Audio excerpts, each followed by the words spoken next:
At exactly 2:13 a.m., she took her third shot of tequila, completely unaware that the most dangerous man in Chicago was watching her every move from the shadows. What happens when a shattered heart collides with a ruthless underworld kingpin? You won't believe the twisted reality of this dark romance. The rain was coming down in sheets over downtown Chicago, slicking the pavement of Wacker Drive in a glassy, neon-lit sheen. Inside the Obsidian Room, an exclusive unlisted speakeasy tucked beneath street level, the air was thick with the scent of aged mahogany, expensive Cuban cigars, and quiet danger.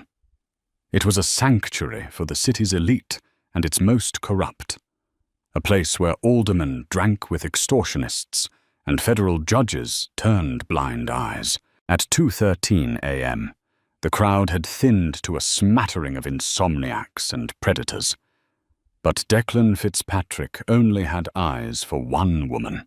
Declan sat in the elevated VIP mezzanine, his imposing frame shrouded in the dim amber lighting. At 36, he was the undisputed head of the Fitzpatrick Syndicate, controlling the city's underground shipping routes and offshore money laundering operations. He was a man built of cold calculations and ruthless execution.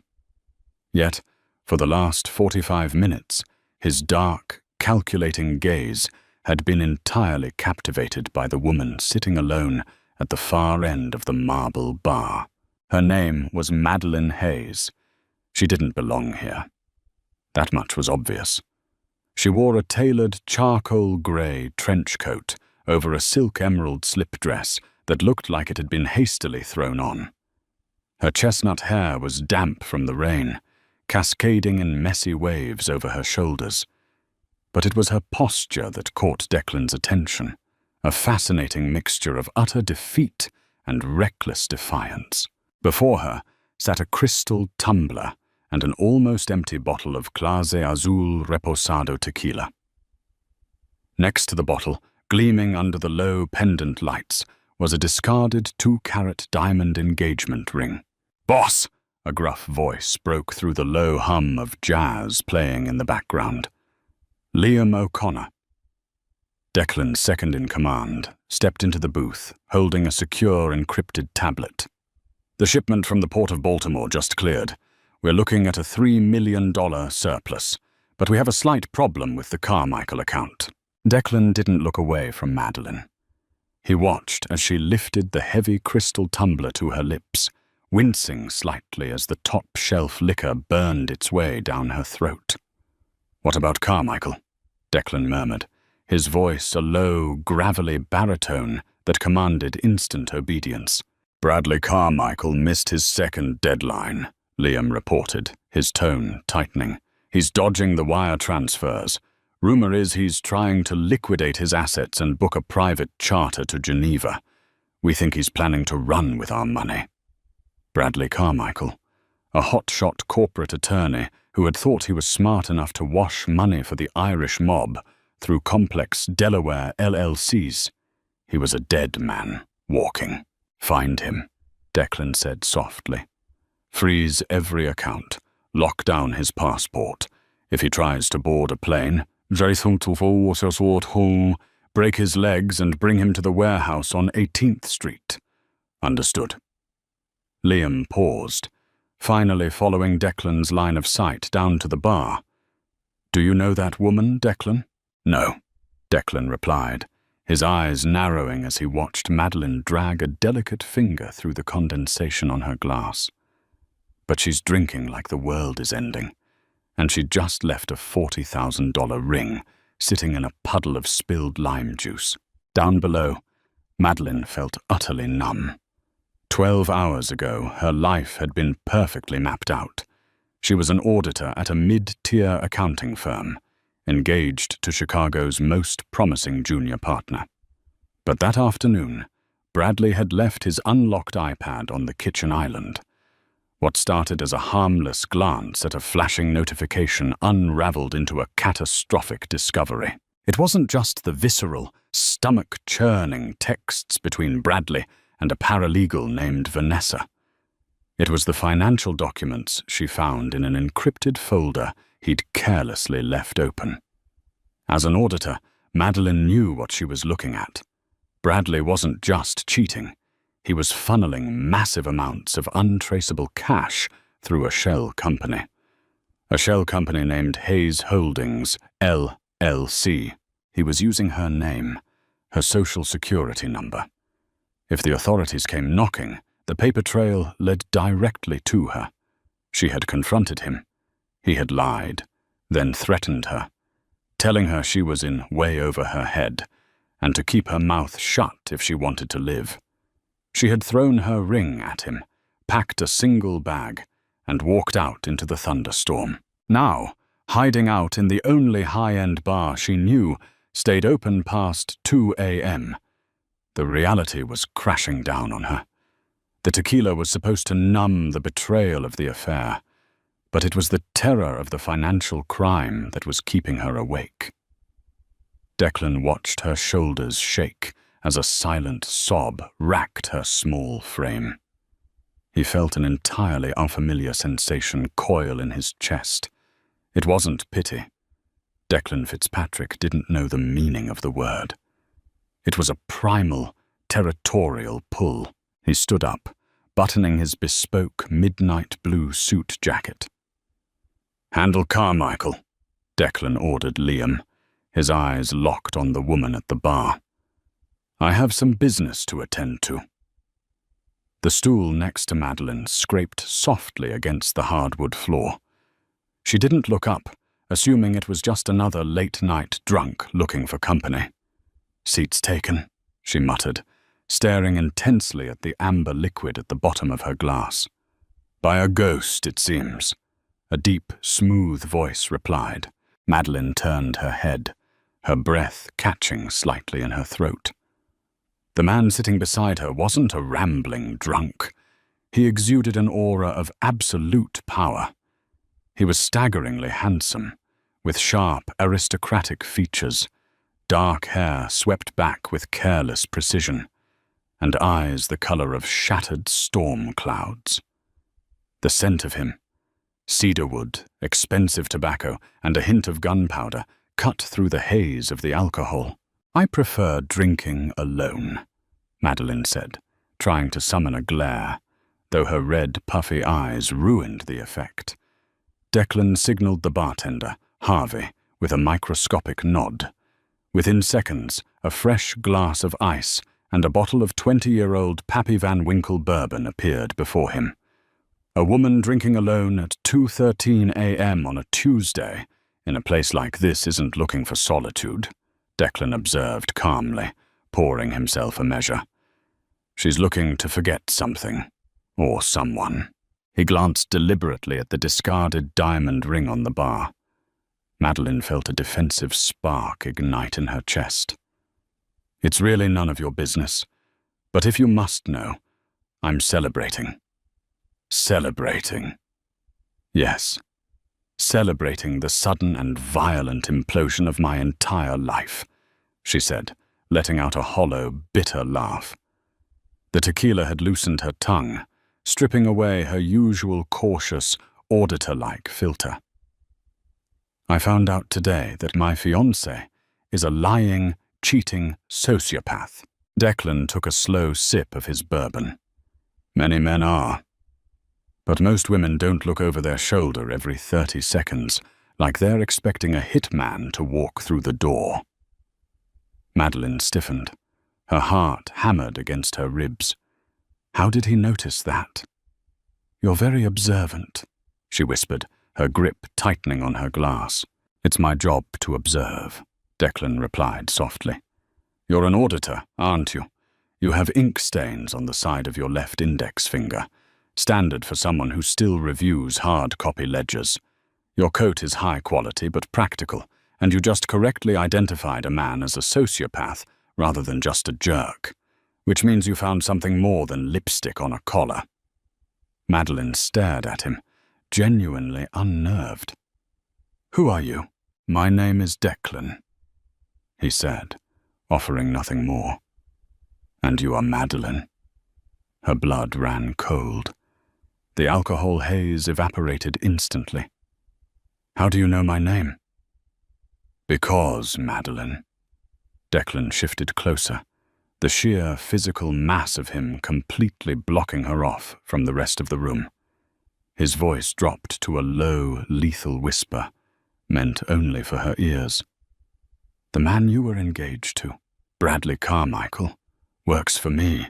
Madeline froze, her eyes widening in sheer, unadulterated terror.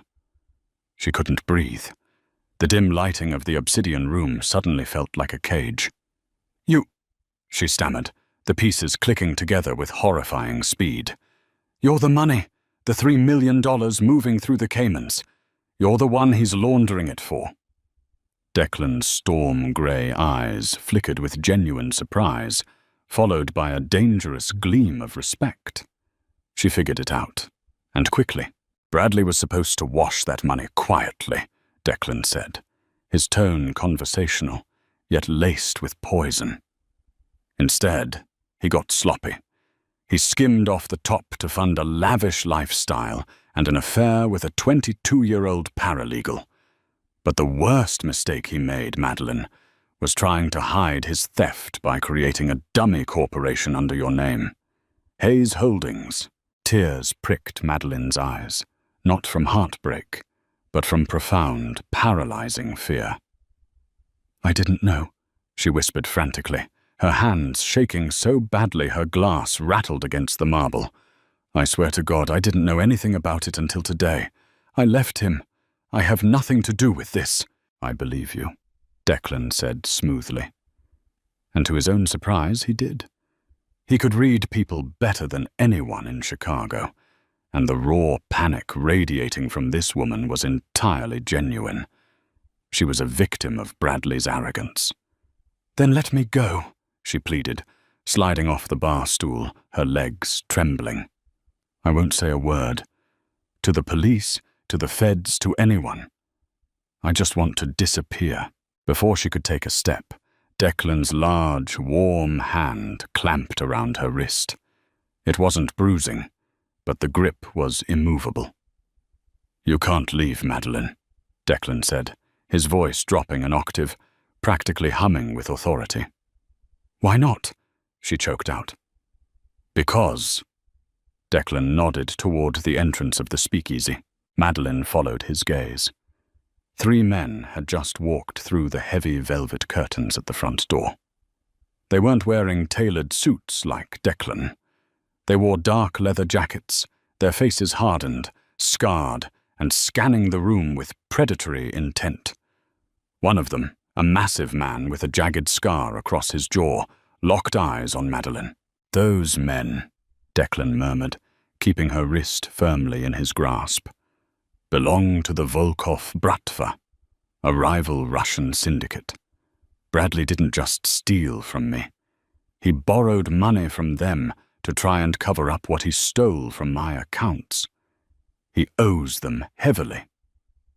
Madeline's breath came in short, panicked gasps. The Russians were already walking toward them, shoving past a group of frightened patrons. Why are they looking at me? She asked, her voice cracking. Declan stood up, positioning his broad body between Madeline and the approaching enforcers. He reached under his jacket, resting his hand on the cold steel of his holstered Sig Sauer. Because, Krasavitsa, Declan said softly, using the Russian word for beauty with dripping irony. When Bradley realized he couldn't pay them back, he gave them the deed to Hayes Holdings as collateral, which means to the Russian mob, they now own the company. He looked down at her, his eyes blazing with a terrifying, possessive fire. And they came here tonight to collect its CEO. The air inside the obsidian room turned thick, heavy with the suffocating pressure of an impending storm. The jazz music, piping through the concealed Bose speakers, seemed to fade into a hollow echo, replaced entirely by the thunderous pounding of Madeline's pulse in her ears. She stood frozen against the brass rail of the mahogany bar, her emerald silk slip dress suddenly feeling as flimsy as tissue paper against the crushing weight of the Chicago underworld. The three Volkov Bratva enforcers advanced with the synchronized predatory grace of a wolf pack. The man leading them, a towering, heavy-set brute named Dmitri, whose neck was entirely covered in faded Cyrillic prison tattoos, locked his dead, slate-gray eyes on Madeline. He didn't even seem to register the imposing presence of Declan Fitzpatrick standing between them. To Dmitri, Madeline was simply an asset. A walking stock certificate for Hayes Holdings, LLC, ready to be liquidated to settle Bradley Carmichael's catastrophic debts. "Step aside, Irishman," Dmitri grunted, his thick Russian accent grating against the tense silence of the speakeasy. His heavy hand rested casually on the lapel of his distressed leather jacket, a clear tell that he was reaching for a concealed weapon. "The girl comes with us. She is Volkov property now. Her fiancé signed the paperwork yesterday afternoon." Declan did not move. He stood with a terrifyingly calm posture, his broad shoulders squared, shielding Madeline completely from their line of sight. He reached up, casually adjusting the cuffs of his midnight blue bespoke suit, the gold Patek Philippe watch on his wrist catching the dim amber light. "I'm afraid there has been a clerical error, Dmitri," Declan replied, his voice a smooth, lethal purr that sent a shiver down Madeline's spine. "Bradley Carmichael is a dead man breathing. He stole $3 million from my offshore accounts, routed it through a Cayman Islands trust, and dumped it into the dummy corporation this young woman's name is attached to. Therefore, the girl is my collateral, not yours." Dmitri's scarred jaw tightened. "Ivan Volkov does not care about your offshore accounts, Fitzpatrick. We are taking the girl. If you want a war over a mid-level accountant, we will give you one." "A war?" Declan let out a low, dark chuckle that held absolutely no humor. "You brought 3 men to my bar. That's not a war. That's a suicide mission." Before Dmitri could draw his weapon, the room exploded into violent motion. Declan moved with a blinding, ferocious speed that defied his massive frame. He didn't bother drawing the Sig Sauer holstered at his ribs. Instead, he grabbed the heavy, half-empty bottle of 20-year-old Pappy Van Winkle bourbon from the bar and smashed it directly across Dmitri's face. The crystal shattered with a sickening crunch, sending a spray of top-shelf amber liquor and blood flying across the polished hardwood floor. Dmitri staggered backward, a guttural roar ripping from his throat as he collapsed against a velvet booth. The 2 remaining enforcers clawed frantically at their jackets, pulling out matte black Glock 19 handguns. But Declan's men were already there. Liam O'Connor materialized from the shadows of the VIP mezzanine, his suppressed Heckler and Koch MP5 submachine gun raised. A rapid, muffled burst of gunfire, thwip, thwip, thwip, tore through the speakeasy. The 2 Russians dropped to the floor instantly, their weapons clattering uselessly against the brass footrails. The remaining patrons screamed, scrambling frantically for the fire exits, their expensive stilettos and Italian leather shoes trampling over discarded martini glasses. Madeline clamped her hands over her ears, a terrified sob ripping from her lungs. She squeezed her eyes shut, dropping to her knees behind the heavy oak bar, praying to wake up from this nightmare. The smell of copper, spilled alcohol, and the sharp, acrid sting of cordite filled her nostrils. Suddenly, a strong, unyielding grip closed around her upper arm. "Open your eyes, Madeline." "We are leaving," Declan commanded. His voice was no longer a smooth purr. It was the bark of a hardened general. She opened her eyes, gasping for air. Declan pulled her effortlessly to her feet. The speakeasy was a war zone. Dmitri was groaning on the floor, unconscious, while Liam and 3 other heavily armed Fitzpatrick soldiers secured the perimeter. "I can't," Madeline whispered hysterically, her legs giving out. "I can't go with you. I'm just an auditor. I balance spreadsheets. I don't belong in this."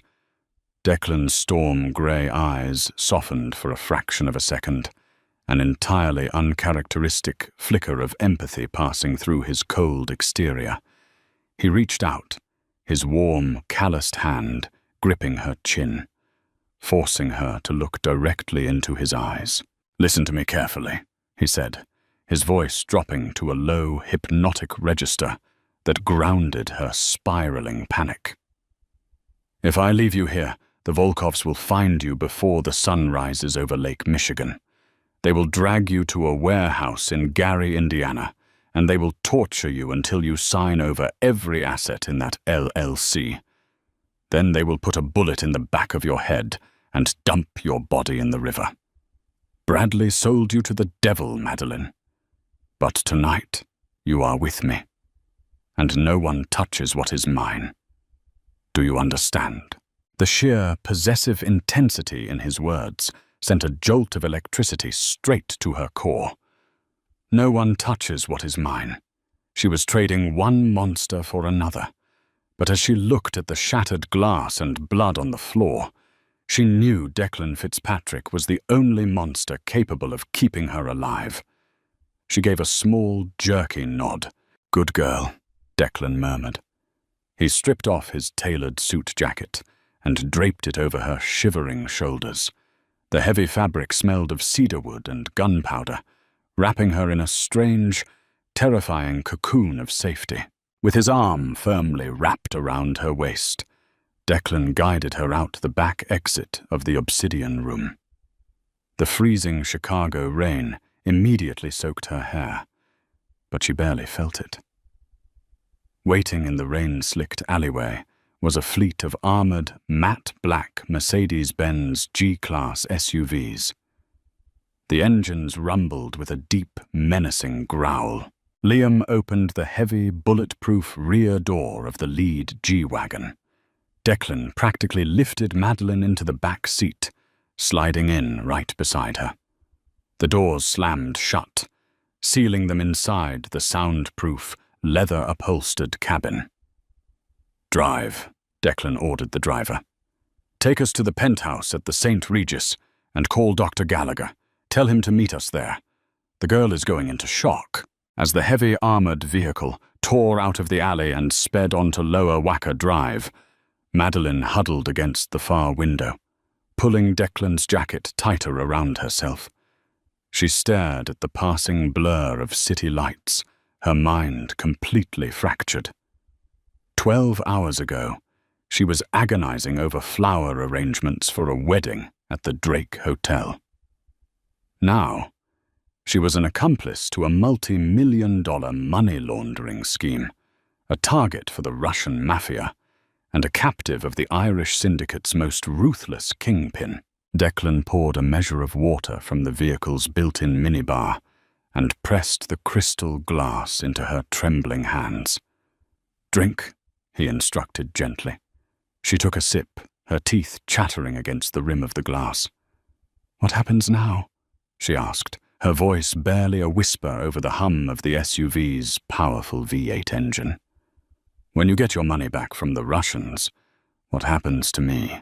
Declan leaned back against the plush leather seat, his sharp, aristocratic features cast in the shadows of the passing streetlights. He looked at her not as a prisoner, but as something precious he had just discovered in the wreckage of a storm. "You think this is just about the money, Madeline?" Declan asked quietly. "Bradley Carmichael is going to pay for his theft with his life. The Russians will pay for stepping into my territory with blood. But you are the unexpected variable. You are the loophole." "I don't understand," she breathed. "You will," Declan promised, his eyes darkening with a dangerous, calculated hunger. By sunrise, you will understand exactly where you belong. The Fitzpatrick penthouse atop the St. Regis Chicago was a staggering testament to unchecked wealth and untouchable power. Floor-to-ceiling windows offered a panoramic, dizzying view of the city skyline and the pitch-black expanse of Lake Michigan. The interior was a masterpiece of modern, cold luxury. Acres of polished black marble, sleek Italian leather furniture, and priceless abstract art.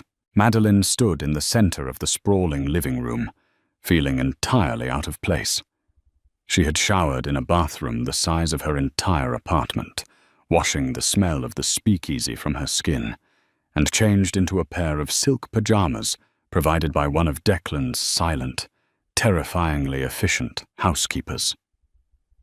Dr. Gallagher, an underground surgeon on the Fitzpatrick payroll, had taken her vitals, handed her a mild sedative to calm her racing heart, and vanished into the night. She walked over to the towering glass windows, watching the rain hammer against the reinforced panes. The sedative was beginning to take the edge off her panic, leaving behind a cold, hollow clarity. She was trapped, a pawn in a deadly game of chess played by billionaires and murderers. The heavy oak double doors of the penthouse opened, and Declan walked in. He had changed into a pair of dark slacks and a charcoal cashmere sweater that molded perfectly to his broad shoulders. He looked less like a mob boss and more like a predatory CEO, though the lethal grace in his every step betrayed his true nature. "Are you feeling better?" he asked, walking over to an antique globe that opened into a concealed liquor cabinet. He poured himself a measure of scotch. "Better is a relative term when you're being hunted by the Bratva," Madeline replied, her voice remarkably steady. The auditor in her was waking up, desperate to find order in the chaos. "Declan, I need to know the truth. You said I was a loophole. What did you mean?" Declan walked toward her, stopping just a few feet away, close enough for her to feel the heat radiating from him. "An hour ago, my men intercepted Bradley," Declan said, ignoring her question for the moment. He was sitting on the tarmac at O'Hare International Airport, strapped into a private Gulfstream jet chartered for Geneva. He had 2 forged passports and a hard drive containing the access codes to the Cayman accounts. Madeline's stomach twisted at the mention of her ex-fiancé's name. Is he dead?" "Not yet," Declan said smoothly. "He is currently residing in my basement, having a very painful conversation with Liam." But before Liam started removing his fingernails, Bradley confessed something highly interesting. Declan reached into his pocket and pulled out a folded piece of thick, watermarked parchment paper. He held it out to her. Hesitantly, Madeline took the paper. She unfolded it, her trained eyes quickly scanning the dense legal jargon. It was a contract, a corporate restructuring agreement for Hayes Holdings, LLC. But as she read the clauses buried in the 3rd paragraph, the blood completely drained from her face. "He didn't just give the Russians the deed to the company," Madeline whispered, her voice cracking with absolute horror.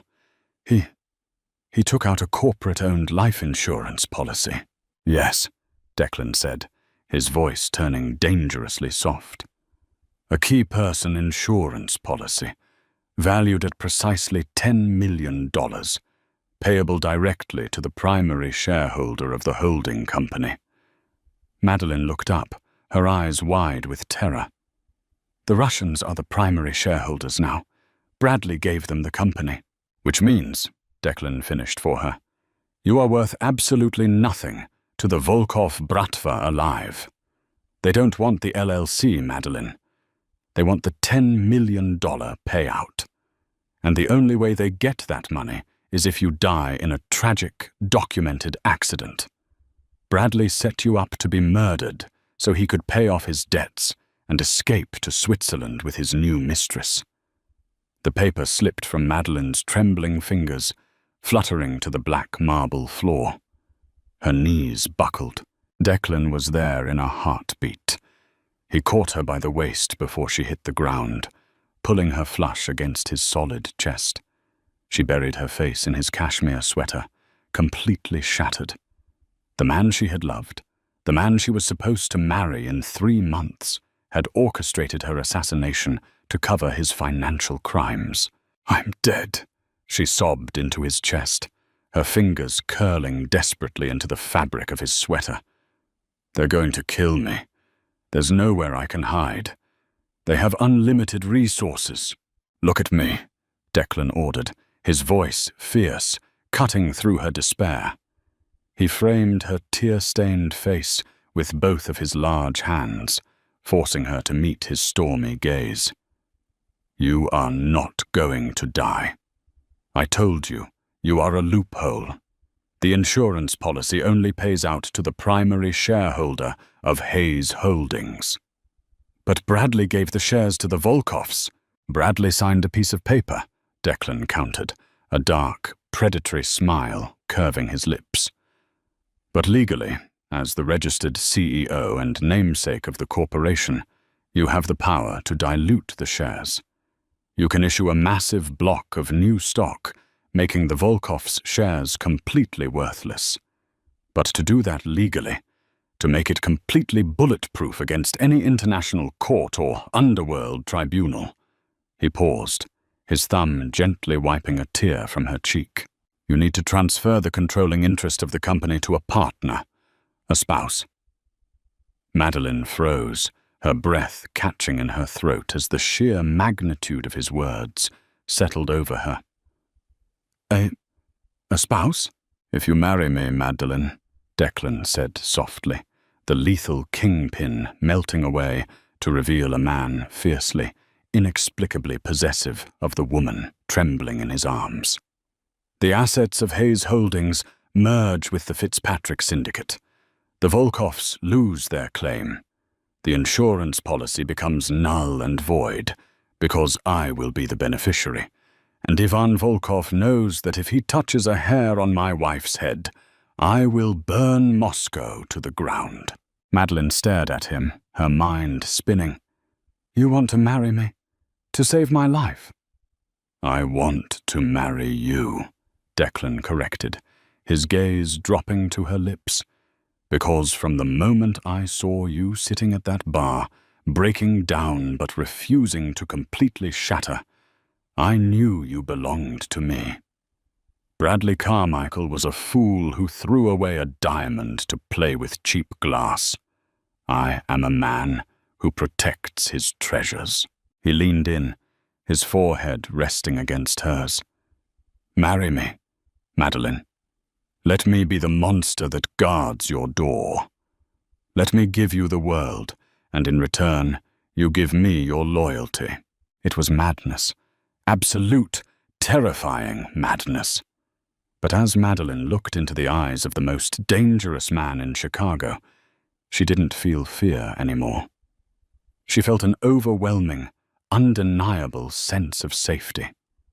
She had spent her whole life playing by the rules, auditing ledgers, doing the right thing, and it had almost gotten her killed.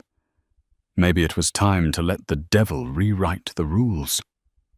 "Okay," Madeline whispered, her hands sliding up to grip his broad shoulders. "Okay, Declan, I'll marry you." A triumphant dark fire ignited in Declan's eyes. He didn't hesitate. He captured her lips in a bruising, claiming kiss, sealing the most dangerous contract of her life. Tomorrow, there would be blood. Tomorrow, Bradley Carmichael would face the ultimate judgment, and the Volkov Bratva would learn exactly what happens when you threaten the Queen of the Fitzpatrick Empire. But tonight, as the storm raged outside, Madeline Hayes had finally found her sanctuary in the arms of the underworld king. Did Madeline make the ultimate mistake? Or did she just outsmart the entire Chicago underworld by marrying the mob boss? The line between captive and queen is razor thin when you're sleeping with the devil. If this dark mafia romance had you on the edge of your seat, smash that like button right now. Share this story with your friends who love a dangerous plot twist, and don't forget to subscribe to our channel for more thrilling stories.